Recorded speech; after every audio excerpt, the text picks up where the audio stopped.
Magandang gabi po sa inyong lahat mga kasingko. Ngayon po ay hanap po tayo ng makain bukas kasi wala na makain tumakasama ko.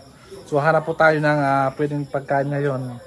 Ngayong gabi hanap po tayo, mahanap tayo ng makain natin para sa ating lunch bukas. So samahan nyo ako mga kasingko kung paano ang pagkuha ng aming pagkain ngayon. Alam niyo ba kung anong kukunin namin ngayon?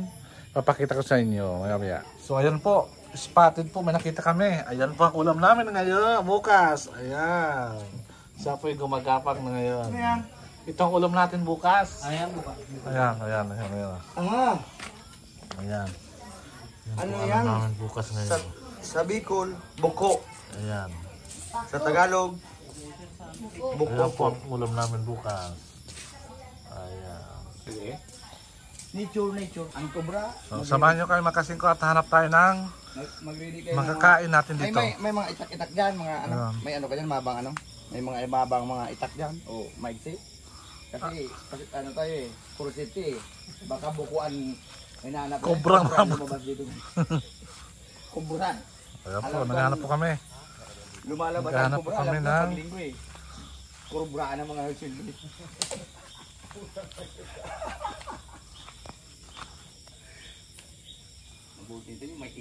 May mga ano doon, bote eh. Ito tayo ng makakain mga kasingko. Saan tayo Ayan, ano po tayo dito. Dapat may ilaw pa, may ispat na dyan. Wala ang ispat din. Ang ispat sa itong panahon pa. Okay lang yan, dapat. Isa wala kaming ispat eh. Hindi kita ko kung ispat. Sabi may ispat ka dyan. Wala man ako sabi. Isa mo sa itong panong pa. Ang ispat ba? Itong panahon si Man. Kuya, paano ano eh? Pila, dudipi. Ayan, ispat. Meron daw. Ito sana mayroon maliit eh. Diyan o, kuha mo ng picture. Ayan po. Ay, maliit lang, baby lang yun. Baby pa. Ay, hindi man yan. Ayun, babe pa. Baby pa. Hindi pa yan. Ulit pa yan.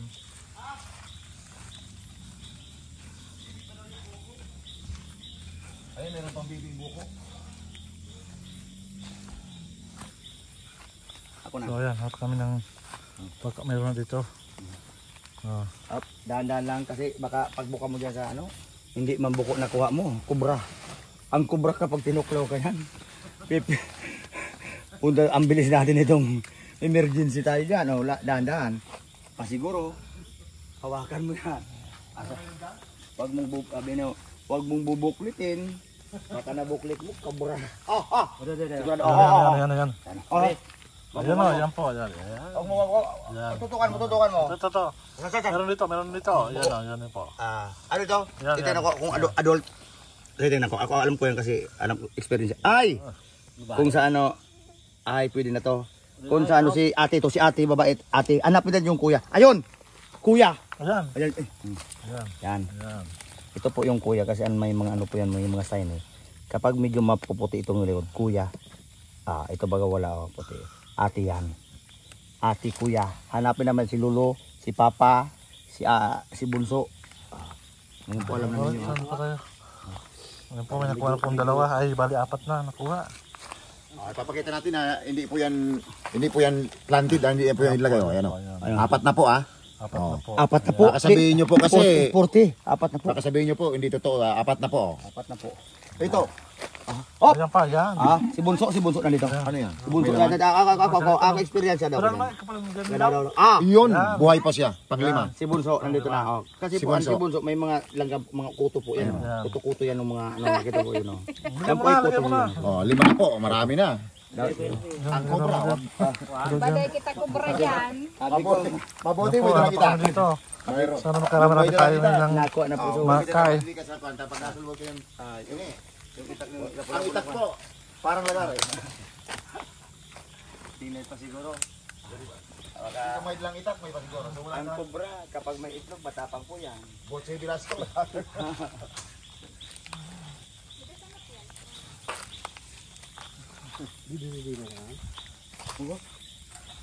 Oh! Ay! Ito yung ano? Ay, bukay niya sila eh. Jackfruit. Kaya titik na yung jokrat.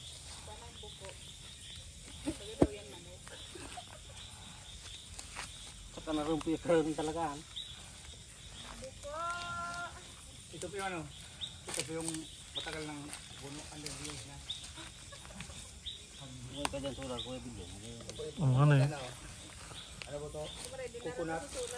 Dapat tignan sa solar. Wala man nga eh.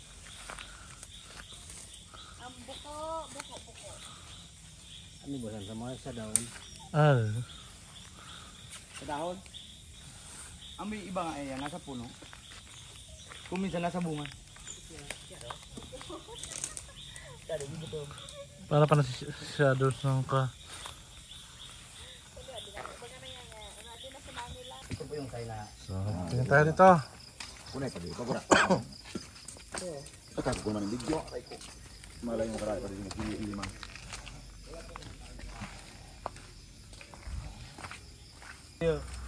Nog, kunin nog. Ayun na. Nog. Ayan po, may nakita po kami. Ayun po.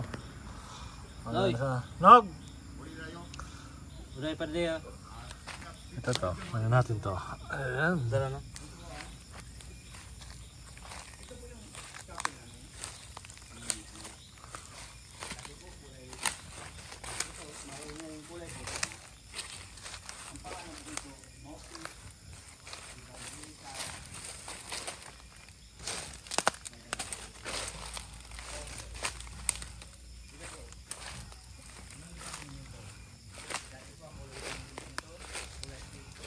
Ako nang bigyan.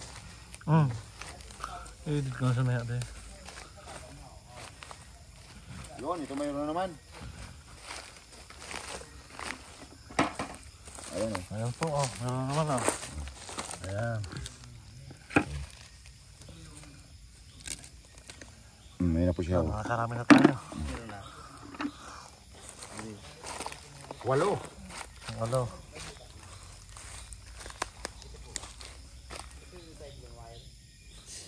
Nagun.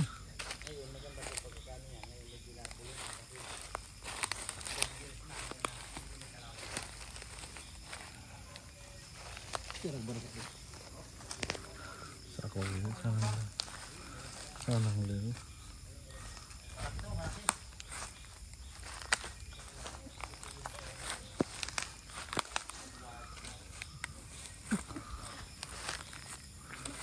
Ayan, magandang umaga po sa inyo. Ito po yung continuation po natin yung kagabi po na pagkuha po natin ng mga snail po dito sa kagubatan. Ngayon po ay patutunguhan po natin kung paano po yung pagluluto po ng snail. Papakita ko po sa inyo kung paano po gawin yun. Kasama ko po yung aking pinsan na si Alcil Blasco para patulungan po tayo ng kung paano po lutuin po yung snail. Isa local foods po na kinakain po dito sa Kabikulan. So, samahan niyo po kumakasin kung paano natin gagawin yung snail at magkaroon po kayo ng idea kung paano nyo rin gawin pag nakakita kayo sa inyong likod bahay na ganitong klaseng snail. Itong snail po, ipapaliwanag ko po anong klaseng snail po yung aming niluto. Yung aming lutuin. Mamaya-maya po sa last part po nito ng ating videos. So, samahan niyo ako ngayon at papakita ko sa inyo kung paano po yung pagluluto ng snail. Narito po ako ngayon sa likod ng aming bahay. Ayan po, kung napansin niyo po itong di pa na nalagyan ng bakod na semento kasi nga po ito ay right of way. Kaya sabi ng asawa ko muna to ipasemento likod na to. Pati ito kasi po di pa to nahati po itong lupa nito. Kaya ganyan lang po muna ang bakod natin. Pansamantala po may gumamela dito. Ayan, may mga talim-talim ako ng mga prutas yan. Ayan po. So, ayan po yung, ayan na po si Joy para tulungan tayo magluto po ng kuhol. Ito po yung lulutuin natin. Mapalingas muna. Dito po tayo magluluto. Ayan. Tapos ito po yung ating lulutuin na kinuha natin kagabi. Hugasan mo natin yung mga buko. Ayan po. Ayan po yung paghugas ng buko. Ayan.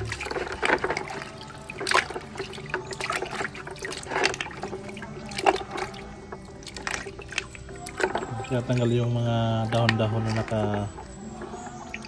nakabalot sa kanyang katawan.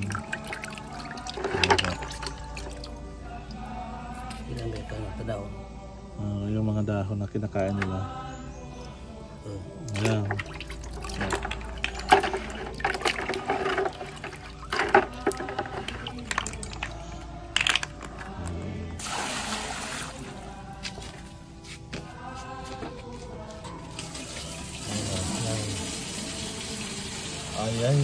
buko na kainin natin mamaya. Kailangan talagang linisin ng mabuti.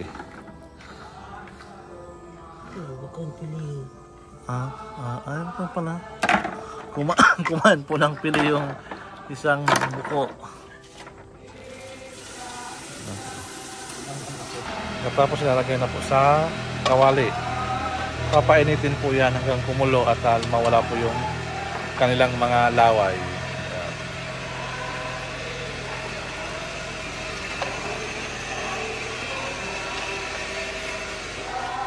Kita ko sa inyo para alam niyo yung pagluluto nito.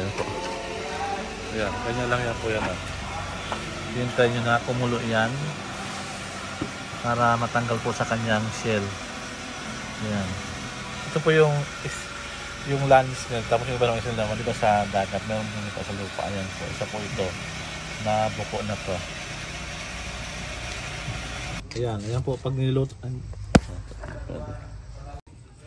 ayan na po, pag niluto na po, lalabas po yung kanilang mga laman. Dahil siguro sa sobrang init, ayan o, labasan na yung kanila mga sungot. Ayan.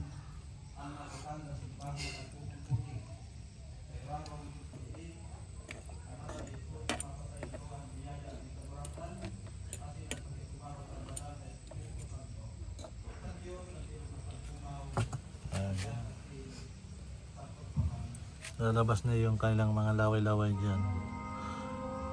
Siguro mga 10 minutes o 15 minutes po natin papakuluan yan para siguradong wala na po siyang mga laway po sa kanyang katawan. Ayan. Tawas. Pag naluto na po, ganyan na po ang gagawin po. Tatanggalin yung kanyang mga mata. Ayan po yung kanya. Ayan.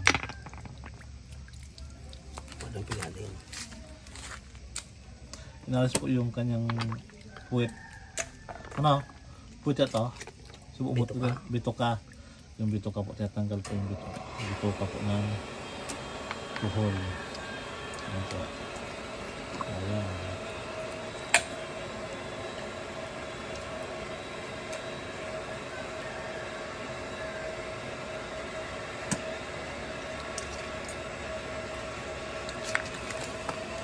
Gamitan nyo lang sa tinidor para mas mabilis yung pagtanggal ng laman sa loob ng shell niya.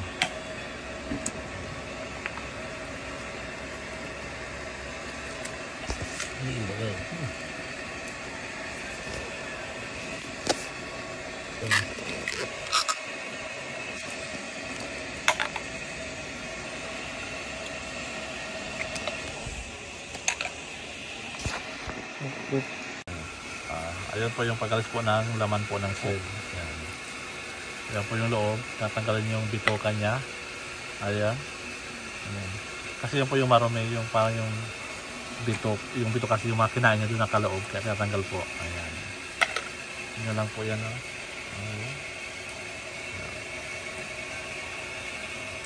Ano ka parang tadaw? Malinis po yan, napakalis po niya kasi ang kinakain lang po niya na mga dahon-dahon lang po, mga damo-damo. Yan lang po, yan lang po nakuha namin, konti lang para may pakita sa inyo kung paano po ang pagluluto po niya. Linisan po yan mamaya, papagkita ko sa inyo kung paano po ang pagluluto po niya. Yan, ayan na po.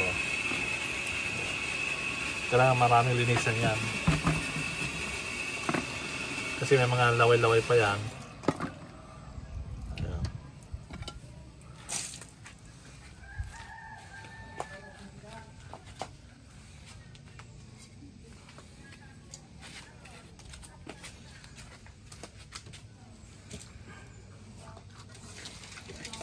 Tapos yan, ayan, ilagyan siya ng abo para matanggal yung kanyang mga laway-laway po ng kanyang katawan.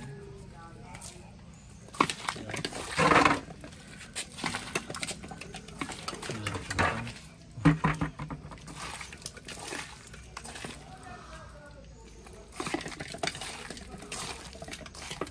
Kang kanganing guling-guling. Ano nga na?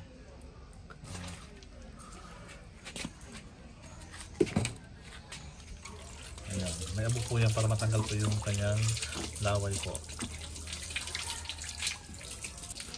Tapos isa po siyang lilinisan. Dakil-dakil mo. Tapos ito, ano po yun. Pag-list mo, ito na po yung kanyang laman. Gusto lang po magbigay sa inyo ng information po na ang African snail tapos itong snail na po tayo magkaiba po. Yung African snail po yung medyo matulis po yung kanyang shell, tapos ito naman yung snail na to ay hindi malapad lang po siya ang shell niya po. So magkaiba po siya at pares naman po siya kinakain. Yung nga lang sa Africa yung ganitong snail hindi kinakain nila yung African snail po ang kinakain ng taga-Africa, yung matulis po yung kanyang shell. So yun po ang pagkaiba natin. Pero pares naman po siya kinakain. Kasi sa Pilipinas, alam ko wala pa po atang kumakain noon. Tinitinda po sa market sa Equatorial Guinea. So sana guys nalaman nyo na yung pagkaiba po ng snail. Pero mamaya ipapabibigyan ko rin ko yung information kung ano po yung snail na to at ano ba yung mga benefits na makuha nyo po dito. Ayan po. Doon ngipon sana. Yun po yung ngipin niya. Oh. Kailangan tanggalin din po yung ngipin. Ayan. Ayan. Tapos yun ulit yan. Tapos yun po. Papakulan ulit para lumambot.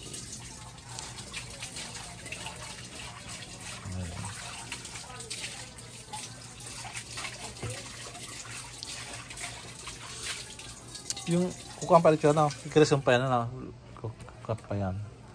Yan, ilagay ulit doon kasi kailangan palambutin ulit siya. Yan.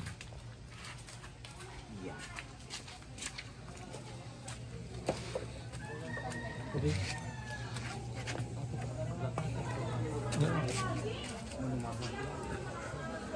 Ano po.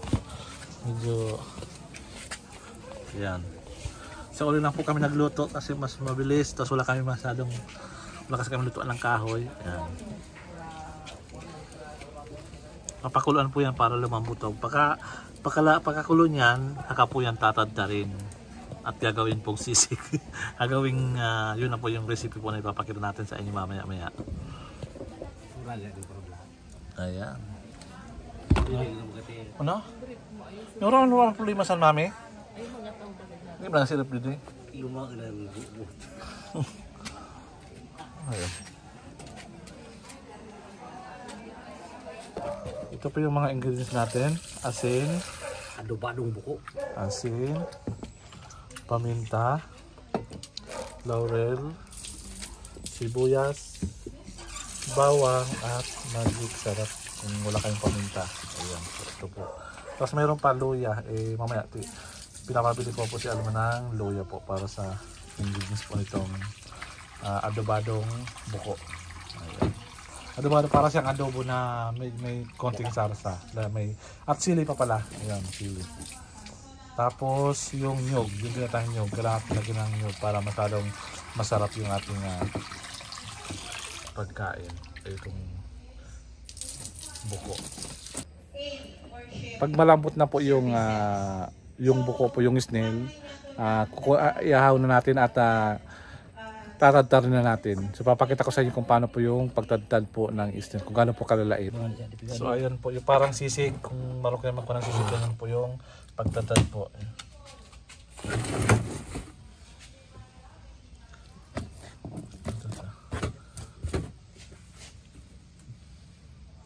Ganyan na po yung pagtadtad po ng buko. Ganyan lang yan. Yung kung marunong kayo gumawa ng sisig, ganyan lang, maliliit lang.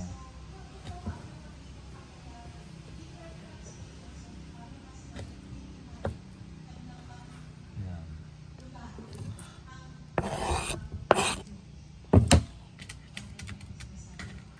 Medyo may madulas-dulas pa, pero mamaya wala na po yung dulas.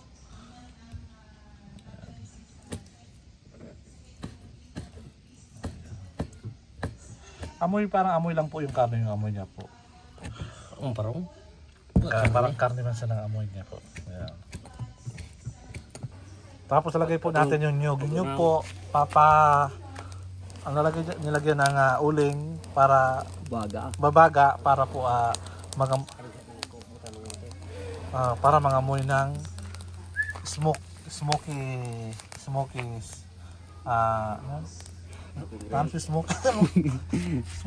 taste. Yan po yung ating pagkain.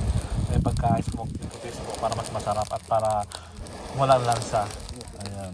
So, kaya kailangan natin ganyan. Ganyan po, ang tawag po sa Bicol, tinutungan. Tawag dyan. Sa mga native na manok, ganyan din po ang ginagawa. Tinutungan ng manok, napakasarap. Ayan.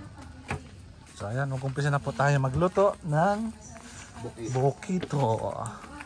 Buko para maupi. Ayan. Ayan po una, lagyan natin ng kaunting mantika.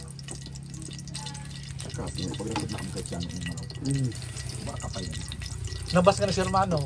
Ha? Nabas. Oo, nakakargado daw. Nakul mo boss. Sinong kanina, nabas man sinong. Ang mga to talaga no. Kung utang mo sa harap mo, dapat mo baga nagkuhan. Huwag mo na kayo mga kasi ng tao. Tingnan nyo muna yung sarili nyo. Para kayo ang... Kung mamangila si mga subscriber, sumatagin nila si Chan, ito mga basman yan, ito mga kakinang nila lang. Baka kayo yung kasi mga tama ginahala kayo.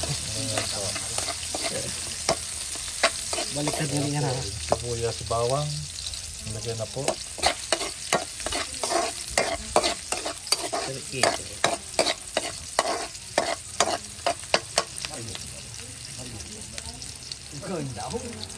Kumain daw na dyan. Church ko.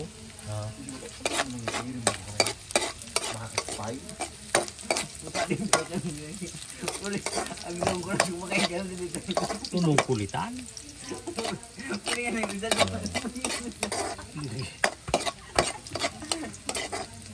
Si Ruben Padilla. Lugaw nga kita kung bala ora. Kapag ka na panyago mo, nag-message sa akin. Hindi nga ako, medyo nga si tatad niya. Sabi ko na kayo, nagulit na ito. Laylay nga, magalugaw ora man kwarta. Putang mga trip ko tayo. Naglugaw ka ba? Ulay nga nito, lay namin iguraan. Sabi mo sa siya na ito Bubirsa ka dito. ito ba certificate? Para 25 putang. Ako may Ayun na po, ilagay na po yung buko. Katapos po sibuyas bawang, ilagay na po yung buko. Ikuha natin yung gisa. Isang kutsya pala sa sibuyas bawang yung buko para tapos siya. Hindi malang siya. Hindi daan makakal. Tapos asin. Lagyan natin ng asin.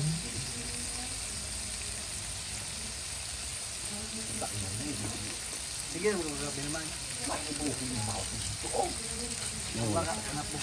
Tapos yung magic sarap.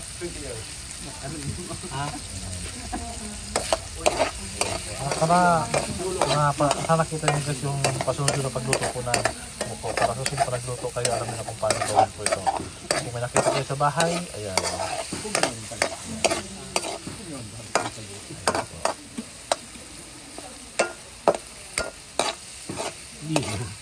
Hindi mo yan ba yun? Kung napakasawa. Yung mahilig mag-inom, yung pagpulutan. Yung pagpulutan.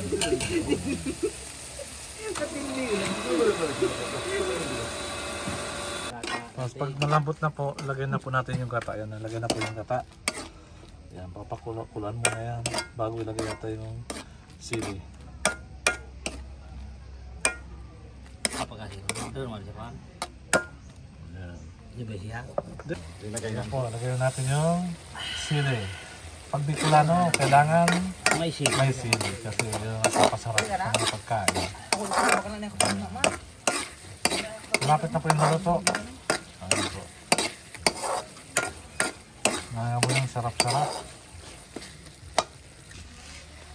So yan na po, malapit na po siyang maluto. Diba? Parang siya sisig. Ayun. Amoy na amoy yung tinutungan na gata. Ayan. Masarap po ito mga kasingko. Ayan, napakasarap niyan. Lalang mantik-mantika yan. Kaya mga kasingko, pag wala kayong maulam, try nyo itong gawin. Kung nakatira naman kayo sa bundok, marami kayo makita nitong buko or snail. Yan. Yan, mas malinis po yan dun sa African snail kasi itong kinakain lang to dahon lang. Dahon lang kinakain po itong buko na to. Sino po yung mga nakakalam ng itong luto? Write down, comment below mga kasingko para at least malaman natin kung saan. Tapos pakasabi kung saan lugar po kayo. Yan. Para naman kung saan lugar nagluto po ito. Maliban po dito sa Daraga, Albay. Kasingko yan po, luto na po yung adobadong snail na buko. Ayun po, napakasarap po yan. Yan.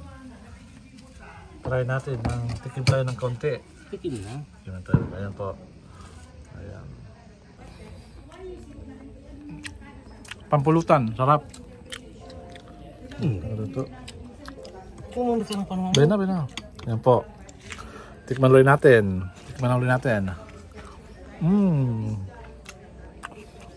Ang sarap. Sarap.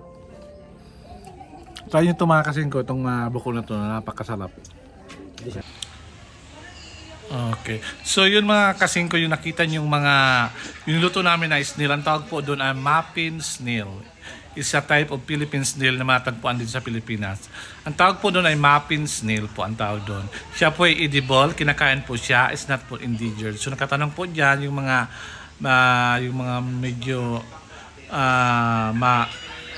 ang tawag doon yung makamabas tayo, pero po siya po ay is not endangered at kinakain po siya dito sa Pilipinas at one of the edible snail po. Katulad po ng mga golden kohol, yung kohol po sa palay, kohol po sa ilog, isa rin po siya.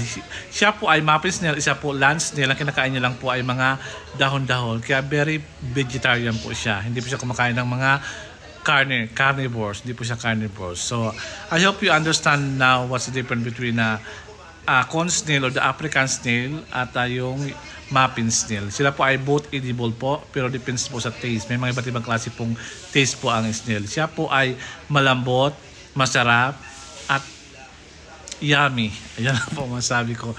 So, kung mayroon kayong mga sa bundok na maraming ganyan, try kung wala kayong may ibang mapagkain, gusto nyo kumain ng mga sometimes a little bit exotic food, so try nyo po ang Mappin snail. Ayan po. Isa land snail po na matagpuan dito po sa Pilipinas. Mostly on the wet areas po. Kaya na po na marami po mga puno at medyo matubig-tubig po yung lupa po. Maraming fog. Yun po. At mostly is a nocturnal animal. So siya po ay gumagapang lang po paggabi. Kumahanap po ng makakain. So yun lang po. At a snail is a good for